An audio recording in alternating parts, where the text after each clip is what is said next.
Il est 20h à Baham, dans le département des Hauts-Plateaux, région de l'Ouest Cameroun. Mesdames, Messieurs, bonsoir. Merci de rester fidèles à Equinox Télévision pour vous informer.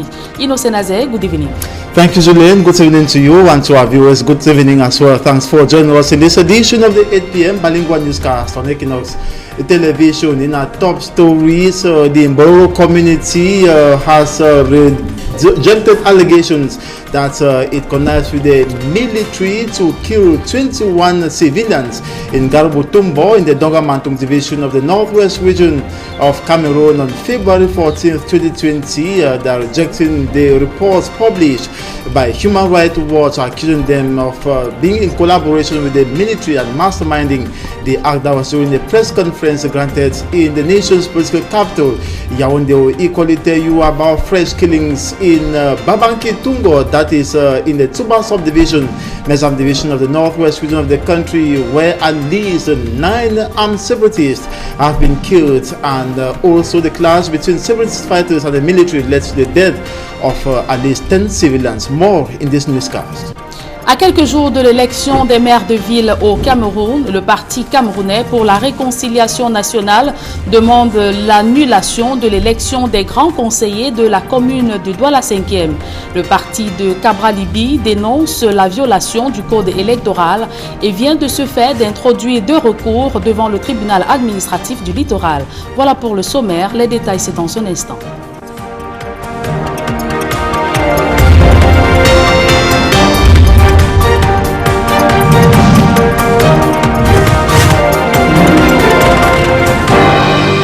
Une fois de plus, bonsoir à toutes et à tous et merci de rester fidèles à Equinox Télévision pour vous informer.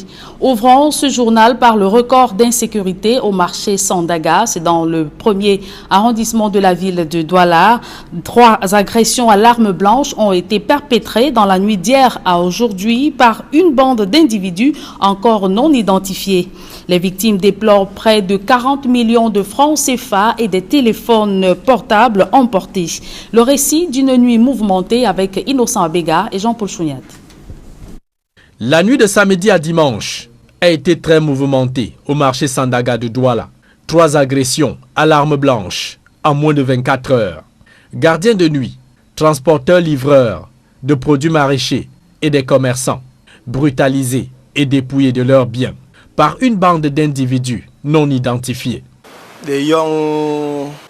Hier à 20h, des jeunes gens ont débarqué ici, promettant de tuer tous ceux en charge de la sécurité dans ce marché. Ils prétextent que nous les empêchons de faire leur travail. Là, on nous agresse, on nous tape jusqu'à m'a même blessé dans la bouche. On a même blessé mon motobel au niveau du dos avec la machette. Ces victimes accusent surtout les forces de sécurité, en l'occurrence des gendarmes, arrivés pourtant au portail du marché, mais qui ont jugé inutile de ratisser les différents coins et recoins du marché Sandaga. Il y avait un monsieur là, en civil, il a dit que c'est lui le commandant de recherche. Lui-même n'est pas entré, et ces éléments ne sont pas entrés dedans. Ils ont fait 30 minutes encore de partie. C'est là-bas qu'on revient, les gars là reviennent encore au deuxième tour. Ils sont encore revenus au deuxième tour, attaquer encore. Le butin de l'opération est sans commentaire, selon le président du marché Sandaga. On déploie 417 portables avec une somme de 43 millions sur tous les clients, les commerçants et les camionneurs qu'on a détroussés.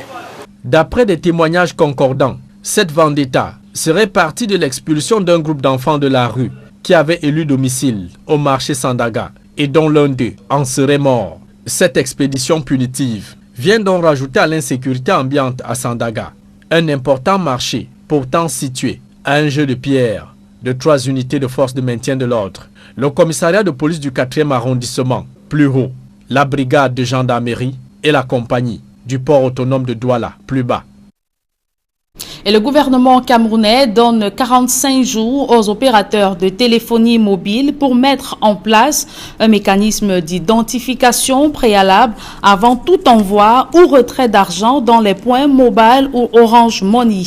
Le ministre de l'administration territoriale, qui vient de se concerter avec les représentants de ces opérateurs, déclare que le moyen privilégié des séparatistes pour se faire payer les rançons à la suite des prises d'otages est déjà plus de 500 540 millions estorqués aux victimes entre novembre 2019 et février 2020. Et je vous propose à cet effet de suivre la réaction de Paul Atangandi sur le paiement des rançons via Mobile et Orange Money. J'ai passé 4 jours à Bamenda. J'ai reçu près de 340 plaintes des populations qui sont venues se plaindre des problèmes rencontrés. Et qu'à chaque fois que ces populations étaient kidnappées, les terroristes exigeaient qu'on leur envoie l'argent, les rançons à travers les réseaux Mobile Money, Orange Money. Et les statistiques sont quand même assez inquiétantes. Pour les régions du nord et du sud-ouest, si on prend le mois de novembre, décembre 2019 et janvier, février et 2020, les honnêtes citoyens dans les deux régions ont payé près de 540 millions de francs CFA aux terroristes à titre de rançon.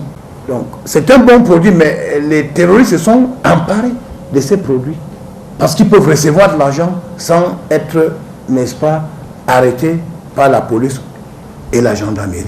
Donc nous avons appelé les responsables de MTN et Orange pour réfléchir ensemble, pour voir comment on peut mettre un terme à ces anarques. Voilà pourquoi la première recommandation, c'est l'identification obligatoire de ceux qui envoient l'argent et de ceux qui reçoivent de l'argent. Vraiment, j'insiste sur le mot identification obligatoire.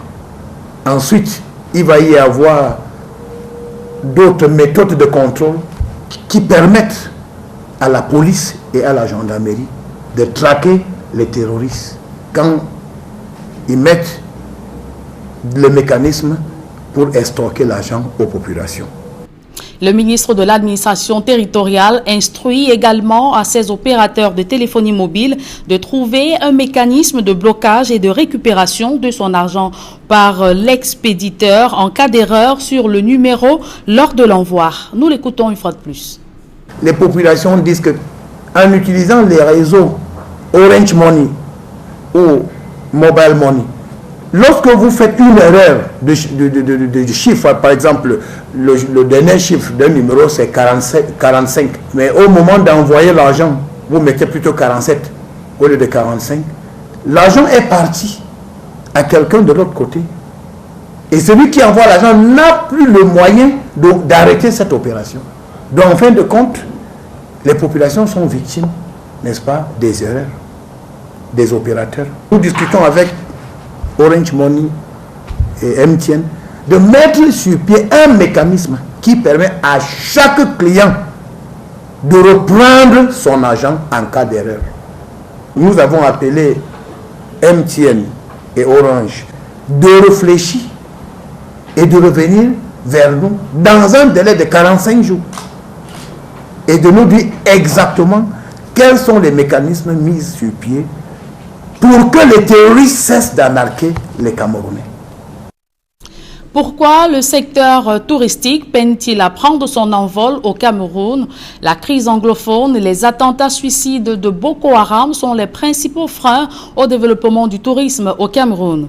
Les opérateurs touristiques et hôteliers qui font le constat misent sur le Chan 2020 pour relancer ce secteur. Ils se sont réunis à Douala en cette fin de semaine pour coordonner leurs actions sur le terrain. Nadine Yambou et Eric Ouattad. La crise dans les régions anglophones et les exactions de Boko Haram à l'extrême nord ont énormément freiné le développement du tourisme au Cameroun. Les stations balnéaires de Limbé, les sites d'attraction du nord-ouest et les parcs nationaux à l'extrême nord n'ont plus vu presque l'ombre d'un touriste dû à l'insécurité dans ces trois régions économiquement déclarées sinistrées par le gouvernement. Au-delà de ces crises conjoncturelles, le tourisme camerounais souffre d'un manque d'une organisation structurelle. En raison de la non-valorisation des sites touristiques, de promotion des produits du terroir, à savoir les danses et vêtements traditionnels et même l'art culinaire. Le tourisme au Cameroun, il est malade. Il est malade dans le sens où il y a beaucoup de choses à faire. Il y a de très belles choses, il y a de très belles choses, il y a de très belles villes, il y a des très beaux villages, il y a la culture, il y a l'art, il y a le culinaire, le cinéma touristique, il y a tellement de choses que l'Occident vous a volées. Au moment où le Cameroun s'apprête à abriter deux grandes compétitions, à savoir le CHAN 2020 et la CAN 2021, les opérateurs du secteur hôtelier et touristique entendent lever toutes ces pesanteurs et maximiser sur ces compétitions pour accroître l'industrie de l'hôtellerie et du tourisme, encore très peu viabilisée. Qui sont des événements sur lesquels tous les professionnels du tourisme peuvent travailler pour développer des produits, en faire du marketing et les vendre à une clientèle bien particulière. Donc vous avez ici par exemple des producteurs locaux. Le poivre, le piment seront autant de produits recherchés par les touristes qui viendront pour suivre, entre autres, les manifestations sportives dans les stades, que ce soit à Japoma ou au Lembe, mais qui pourront également s'approvisionner dans ces produits et pourquoi pas revenir faire du business au Cameroun. La difficulté que l'on a parfois, c'est d'avoir une chose que l'on ne peut pas développer tout seul. Alors ici, les acteurs du tourisme sont d'accord pour que nous ayons un galop d'essai avec le CHAN et que nous préparions la CAN pour que ce soit un événement où nous mobilisons 1 million de Camerounais à travers le territoire national. Pour être plus attractifs et compétitifs sur le marché, les établissements hôteliers doivent mettre un point d'honneur sur la qualité du service et améliorer l'offre. Nous devons avoir du professionnalisme avec l'accueil aussi et la gastronomie, à savoir l'art culinaire. Tout doit présenter la magnanimité, l'effervescence culinaire du Cameroun en nos mets que nous connaissons. Nous devons ressortir les autres produits naturels qui doivent devenir touristiques. Et ceci fera d'un Cameroun, à travers le CHAN ou la CAN, une destination. D'ici le 4 avril, date d'ouverture du CHAN 2020, les opérateurs du secteur hôtelier et touristique promettent d'être à la hauteur du défi et de réussir le pari de l'organisation de cette compétition.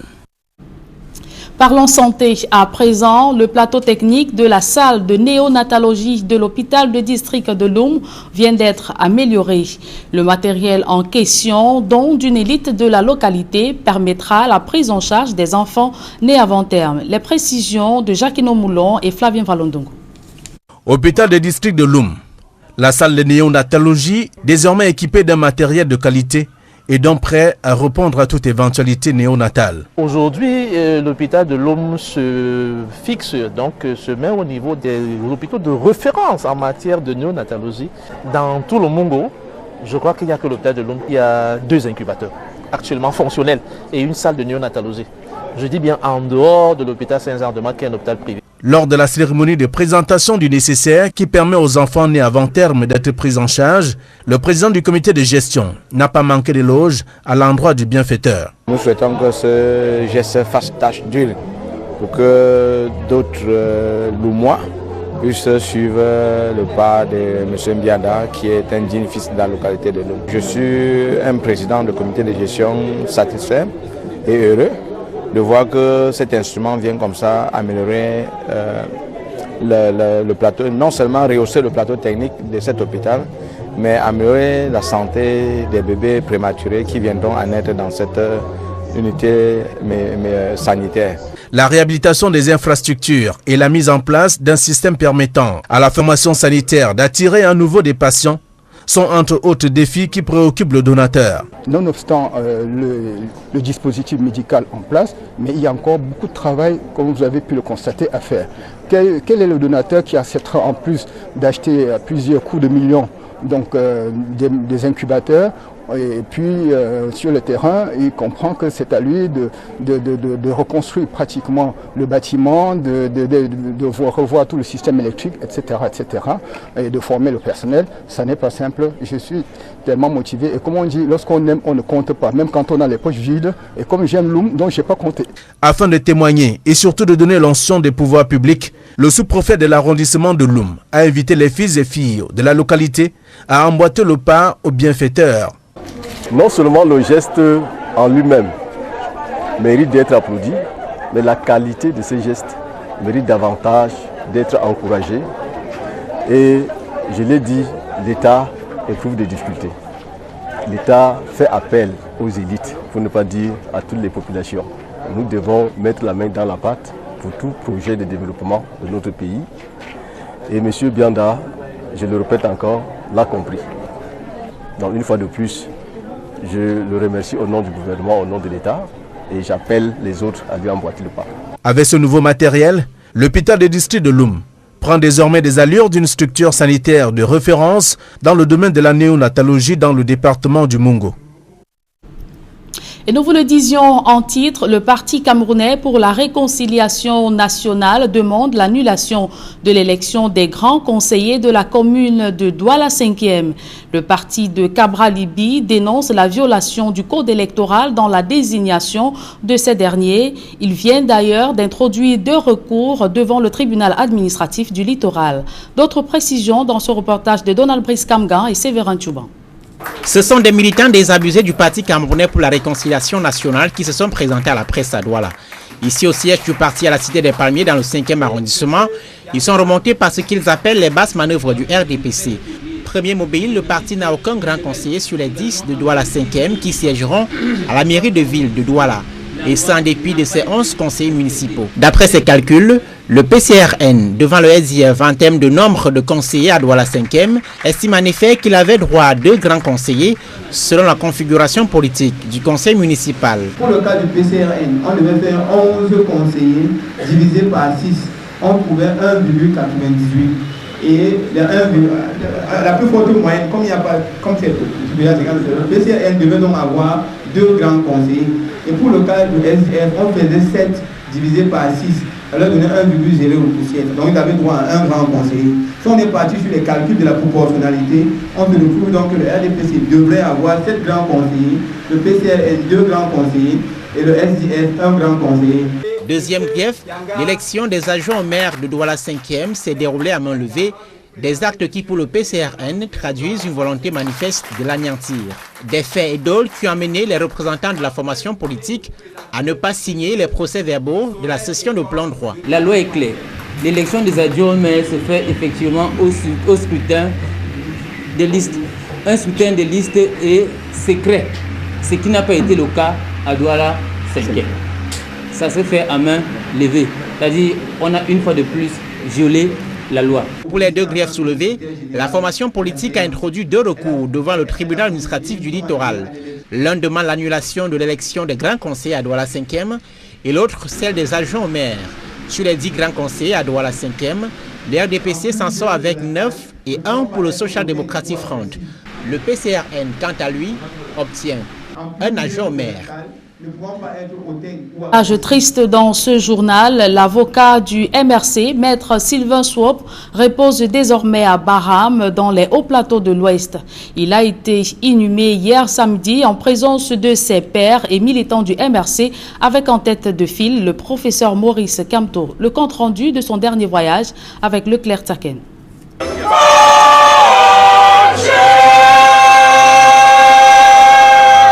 Maître Sop pour l'éternité.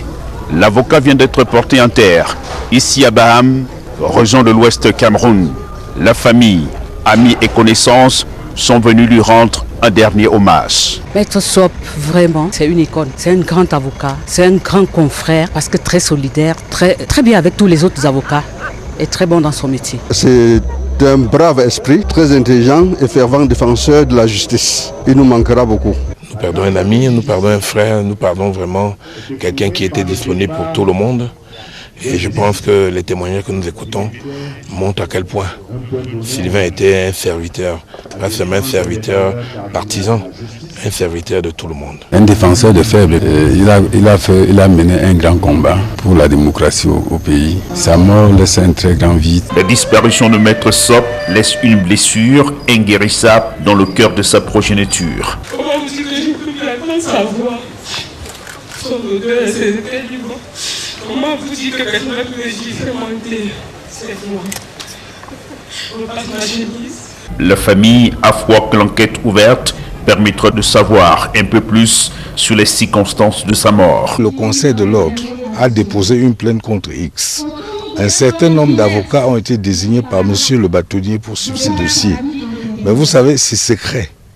Ce n'est que quand on arrivera sur la phase de la publicité des débats qu'on va pouvoir éventuellement savoir exactement ce qu'il a tué, qu'on va pouvoir désigner les responsables s'il y en a. Mais au moins l'avantage du procès, c'est que ça permet d'éviter et d'écarter les doutes. Le fardeau est très lourd pour sa famille politique. Le collectif des avocats occupant pour la défense des droits et libertés des dirigeants du MSC, de ses alliés, militants et sympathisants dans le cadre de la crise post-électorale 2018. Et donc plusieurs procédures sont encore pendantes. Désormais baptisé collectif Sylvain Sceaux est venu en ces lieux rendre aux ancêtres Baham l'un de ses valeureux fils. Au sujet de la cause des survivants, je t'entends dire à tous ceux que tu as rassemblés ici, il est difficile de rendre une justice exacte. Chacun pourrait être victime d'un concours invraisemblable de circonstances. Justement parce que des gens qui détiennent, chacun isolément, une parcelle de la vérité, se sont tués, se taisent, se tairont, par crainte, par intérêt ou même par indifférence. La mort est un voyage où on ne délivre que le billet aller simple. Et comme disait Anatole France, la mort reste la seule récompense pour ceux qui ont vécu. Adieu l'artiste. And may his soul rest in peace. The second part of the news is with you, Innocent Aze. Good evening once again. Thank you, Julien. Good evening once more. And to our viewers, good evening as well. Thanks for staying with us.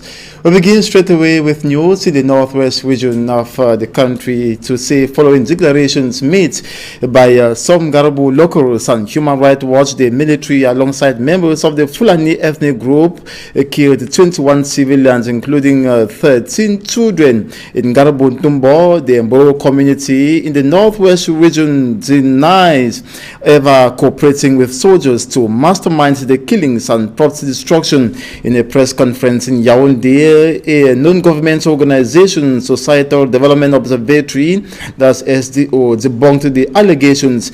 The press conference was also organized by the Mboro community to respond to the Human Rights Watch February 25th report. Meantime, Mr. Lilian Kulu Ngulu, coordinator of the Societal Development Observatory, categorically denounced the Human Rights Watch report against the Mboro community and the government. He says the testimonies given Human Rights Watch are faulty, with no credible proof, and intentionally cooked up to damage reputation of the Mboro and cause chaos in the country. The Mboro representatives particularly castigated the actions of the separatist fighters who are reportedly at dagger drawn with the Mboro community. The Mboro representative said Mboros are not sellouts, noting that separatists had caused enormous harm on them. They, however, acknowledged that there have been isolated cases of misbehavior from a few Mboro individuals, which cannot be generalized. And we equally talk about the incident still to say that one of the known persons who was equally a source to Human Rights Watch, who is known as Malam Danjuma, also called a DJ, that is in Kumbo in the northwest region of the country, is missing, and the report says he was killed yesterday, and sources equally said that his mortal remains was mutilated in Kikaileka, that's Kikaileka in Bui division, an area considered to be one of the stronghold of separatist fighters in the region. And Malam Danjuma became a potential target following a daring interview he granted the United Nations during their visit to Ngarbo in the Donga Mantung division after the February 14th killings that left at least 21 persons dead, including 13 children. According to Human Rights Watch, it should be noted that this shocking news is coming barely 3 days after the President of the Republic ordered an investigation into the incident that is creating the Commission of Inquiry, and equally to come out with the records of the incident. And we talk about at least 9 separatist fighters who have been killed in a special operation in Babanki Tungo, that is in the Tsuba subdivision, Mesam division of the northwest region of the country yesterday. And the commander of the 5th Military Region early Saturday deployed soldiers to neutralize the separatist fighters who have been causing chaos in the said locality. A nursing mother was allegedly amongst the victims of civilians killed in the clash between the separatist fighters and the military. According to reports, the special operation of soldiers came after separatist fighters killed at least 3 soldiers, beheading 1. And a 70-seater transport bus belonging to the Amumezam Inter-Urban Transport Agency was set ablaze by separatist fighters early Saturday around Mile 13. That's the Santa subdivision in the northwest region of the country. The bus, according to sources, was heading to Douala when the armed men intercepted it, demanding all passengers to step down. Gunshots were fired shortly after the incident. It is alleged the bus driver was taken away while the passengers were stranded without belongings, as they all were consumed in the bus by the fire. And the military equally answered present shortly after. It is not the first time the agency has been targeted by separatist fighters over claims it was helping governments in its activities, and reason for the Saturday arson attack remains unknown. And we now talk about stakeholders involved in the public contract chain who have been reminded of their obligation to deliver quality services to the population. The information was sent across. That was during a workshop to launch a project on amplifying civil society voice for quality service. Immaculate Fogwe tells us more. For several years, the public contract sector and land titling sector in Cameroon have been experiencing several setbacks due to corrupt practices carried out in the sector. This has resulted to the poor execution of projects, and in some other cases, the projects are abandoned with no one raising fingers at the defaulters. A workshop organized by the Northwest Association of Development Organization brought together civil society organizations, stakeholders of public contracts, and land tenure representatives for them to discuss on better ways of improving the quality of delivery and equally denounce poorly executed contracts, thus facilitating the acquisition of land. Nobody's left behind, either the youth or the old. Nobody's left behind as concerned acquisition of land in Cameroon. We all know the government is the custodian of all lands in Cameroon. But as the text says, to go through direct registration, you need to be born before the 5th of August 1974. I want to say that is not a limitation, because the youths are not left behind. They that were not born before 1974, they can go through concession. So we say nobody's left behind when it comes to acquiring land. According to the officials, following the right procedures is the loan assurance of acquiring land in Cameroon. I want to say the procedure is not compulsory, that is corrupt, just that they are not aware of the procedure or what it takes to acquire a land through concession. So I want to advise all the youth to go to our offices, be it wherever in Cameroon, or we have our manual guides online that they can go through and know what it takes for them to acquire land. The workshop intends to strengthen land tenure policies and the respective contract terms by Cameroonians. And the United States health experts in a press briefing recently explained how the U.S. government assisted Cameroon in developing screening strategies at ports of entry, equally preparing laboratories and quarantine centers to supply test kits and training rapid response team in all 10 regions who can respond to any kind of disease outbreak. U.S. health assistants also assist Cameroon in fighting a host of other diseases such as HIV and AIDS, malaria and tuberculosis. And meantime, Cameroon's Ministry of Public Health It says it is mobilizing with this U.S. support to be combat ready as a case of the COVID-19 as the coronavirus has been confirmed in neighboring Nigeria. Minister Manauda Malachi has called on the population of the 10 regions of the country to be vigilant and adhere to preventive measures, and equally to inform authorities if anyone is spotted with a running nose and equally cough, sometimes accompanied by fever. And we talk about the Limbe Cultural Festival, notably Festac, that has been launched according to Limbe-based correspondent, and that is to usher in the Shan 2020, the African Nations Championship 2020, to be hosted by the city of Limbe. And Davidson Maimo tells us more in the floor report. It has been brought forward so as to animate and prepare the city for the upcoming African Football Championship, SHAN, which Limbe is one of the host city. Taking Festac earlier than we used to do it, because the same place or the same venue where Festac is being held will host the SHAN village.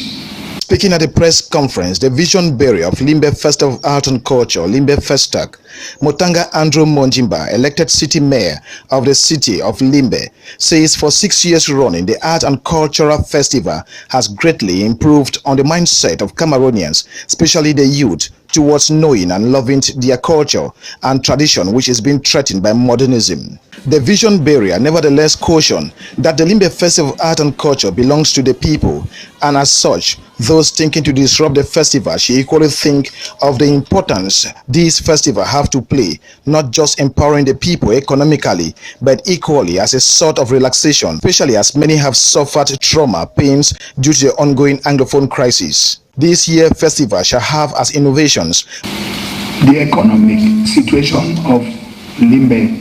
It is true, has received some punches, but we want to believe that by organizing a festival of this nature, it is going to boost in one way or the other the economy of this town. More than 50 quality prizes from motorbikes, laptops, TV sets, refrigerators, blenders, and many more to the tune of over 15 million CFA francs to be won as part of Limbe City Council contributions in improving the livelihood of Limbe denizens. The festival, which is in its 7th edition, is a non-profit making venture from the Limbe City Council aimed at contributing in improving and upholding Cameroon art, culture and tradition, not leaving out selling its rich touristic potentials such as the Limbe Slave Trade Village, the beautiful islands in Limbe, and many more. And now, results of March the 25 of the Professional League One Championship that played in stadia across the country. Today, the following results were recorded. Young Sports Academy of Bamenda trash Kanong by 2-0 PWD.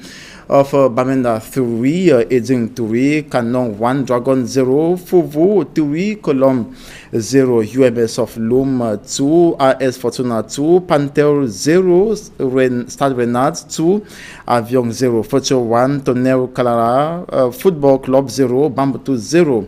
And on Monday, that is tomorrow at 3 p.m., Union of Douala will clash with Arpegges in a delay the 25 match. And on the classification table, Coton Sport of Garoua tops with 42 points, followed second by Colomb with 42 points as well. PWD of Bamenda comes third with 41 points. And that's it for this 8 p.m. Bilingual newscast on Equinox Television. Thanks so much for watching. Do have a wonderful evening. Tomorrow is another day. Je l'aime, à demain et bonne soirée. On se voit demain à 7h, Innocent Adès, s'il plaît à Dieu. Je vous souhaite également une très belle soirée. Mesdames et messieurs, merci d'avoir suivi cette édition bilingue du journal. N'oubliez pas, le meilleur, c'est sur la meilleure des télévisions.